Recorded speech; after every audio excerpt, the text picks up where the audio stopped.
College बनना चाहिए। मैं भाई साहब से गुजारिश करूंगा, एक सेकंड के लिए ये पूरी जमात पूरे मिशन मौलाना हबीब साहब की जिम्मेदारी है। डीसी साहब से टाइम लेकर 11 अफराद और किसी भी पॉलिटिकल पार्टी का काम करने मुस्लिम माइनॉरिटी का लीडर और ग्रुप दे दीजिएगा और डीसी साहब के हवाले करके कहिएगा कि ये पंजाबी की आवाज नहीं है, और आए हुए हजारों में लाख की तादाद में ईमान वालों की आवाज है। इस आवाज को झारखंड की चीफ मिनिस्टर जनाब हेमंत सोरेन जी तक पहुंचा दीजिए। ये मैंने उलमा की तरफ से जिसका है कि अमानत के हवाले से मुझे उम्मीद है कि पहुंचाकर सबको बता देने का सलाम है। 1 मिनट के लिए जितने गांव के सदर सेक्रेटरी आए हैं वो अगले हाथ उठा दें।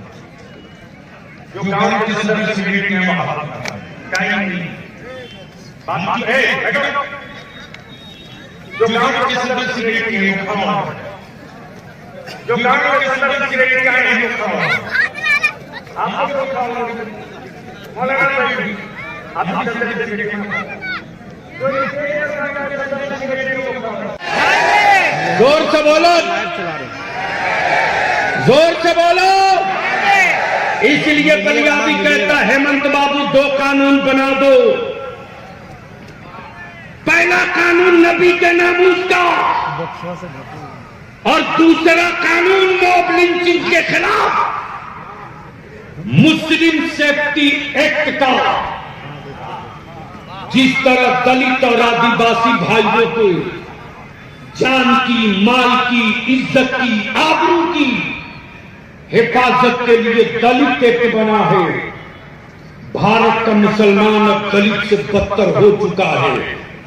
ये मैं नहीं कह रहा हूं, ये सच्चर कमीशन की रिपोर्ट बोल चुकी है, बोल चुकी है। मेरे बच्चों को छुछुंदर बंदर बिल्ली से डराने वालों अब नहीं डरा पाओगे, अब नहीं डरा पाओगे।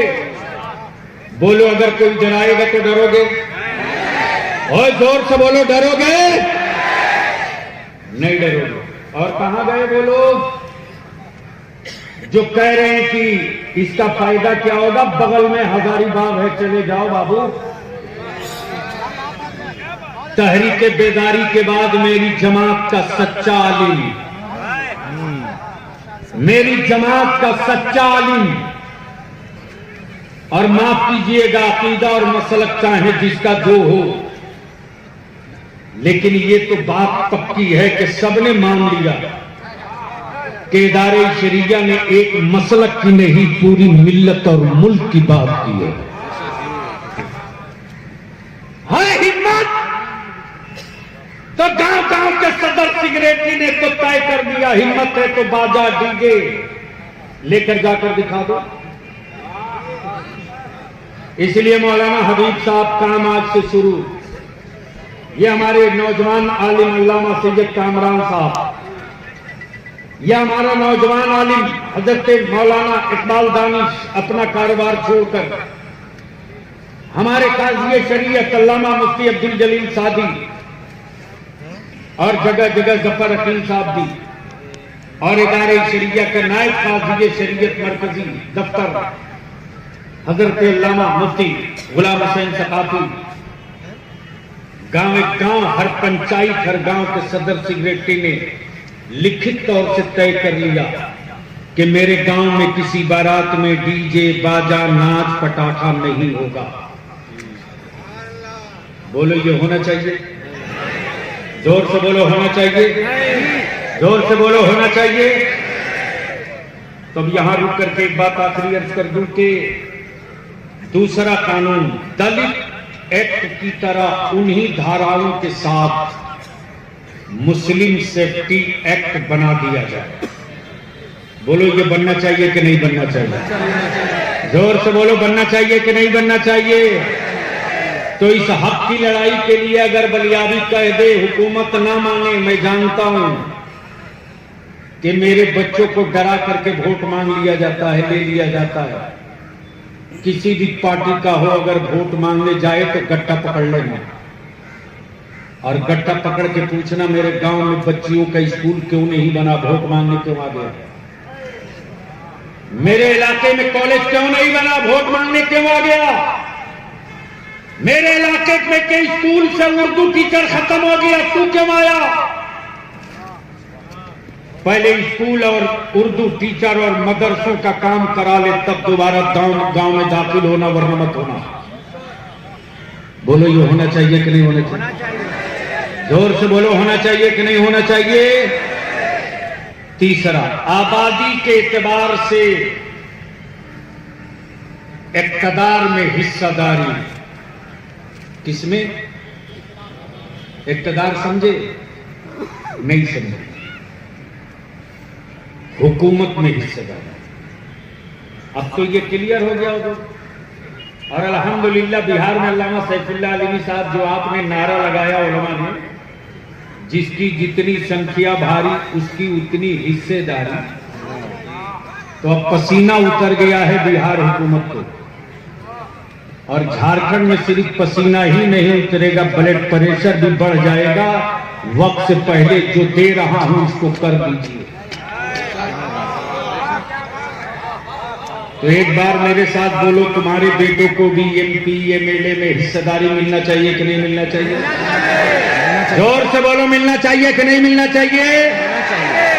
अगर इसी रामगढ़ से शब्बीर हसन उर्फ भेड़ा भाई मैदान में आ जाए, इजराइल अंसारी अगर आ जाए बोकारो से, मरहूम गुलाम मोइनुद्दीन अंसारी अगर आ जाए हजारीबाग से, कोई अब्दुल्ला अब्दुल करीम आ जाए, तो इन सेकुलर कहलाने वाली पार्टियों के नेताओं की बिरादरी का वोट मुसलमानों को नहीं मिलता। लेकिन उनको मालूम है कि किसी का वोट मिले ना मिले, मुसलमान का वोट तो गारंटी है कि मिलेगा। लेकिन निकले हैं ये उलमा, तो माफ करना, नजराना लेने नहीं निकले हैं। मेरी कौम ने मेरे आलिमों को क्या नहीं दिया साहब। आज भी मेरे बच्चे मेरे आलिमों से इतनी मोहब्बत करते काजी साहब कि अगर मेरा आलिम चारपाई से नीचे उतरना चाहता है तो मेरे बच्चे जूती लेकर पैर के पास आते हैं। अगर मेरा आलिम खाने से पहले हाथ धोना चाहता है तो बच्चे बगलदान लेके दौड़ जाते हैं। ये एहतराम, ये इज्जत पैसे से नहीं मिलेगा, ये सदका है मदीने के ताजदार, ये खैरात है बरेली के इमाम अहमद रजा का। इसलिए बड़ी जिम्मेदारी के साथ अर्ज कर रहा हूं, बिहार और झारखंड में मेरी आबादी के एतबार से हिस्सेदारी नहीं दी है मेरे बच्चों को। बलियाबी को झारखंड से चुनाव नहीं लड़ना, माफ करना। ये मेरे ताजी शरिया की यता मुफ्ती आजम की दुआ रईसुल कलम का असर है। तेरा बलियाबी बिहार के जिस सीट पर उंगली रख दे, किसी की औकात नहीं है कि दोबारा वो अपनी उंगली डाल दे। मालूम है लोगों को कि अंजाम क्या होगा, इसलिए बलियाबी कहता सुन लो, तुम सत्ता में वापसी के लिए कोई गठबंधन बना सकते हो तो हम अपने बेटों के मुस्तकबिल के लिए कोई गठबंधन तैयार कर सकते हैं, लेकिन जाहिल नहीं रहने दो। आबादी के एतबार से हिस्सेदारी, MP में कम से कम 2 लोकसभा का होना चाहिए मुसलमान, 2। लेकिन जब हारने का सीन होता है तो सेकुलर